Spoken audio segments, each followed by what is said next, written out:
In this video, you are to learn how to use our email verification. So, all of you know that this application do all three: verifying, extracting, and sending.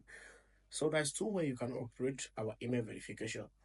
First one is from Scraper itself.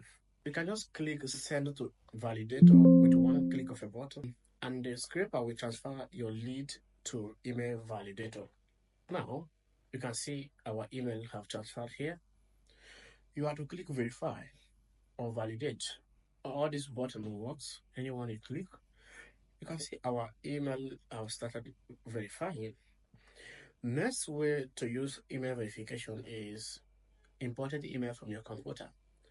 Let's say you have your old email you have already loaded on your computer, you have scripts or purchased at the past, and you want to revalidate them or to verify them. What to do?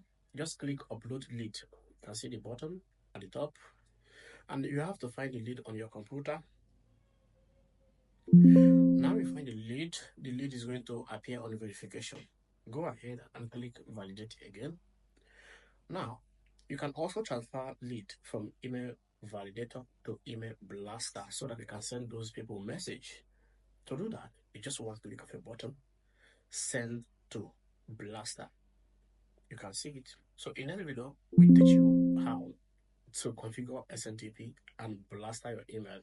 The reason of using email blaster is kind of things people already familiar with, but note, we are quality, not quantity. Abusers always going to stock, and we don't like abusers on our platform.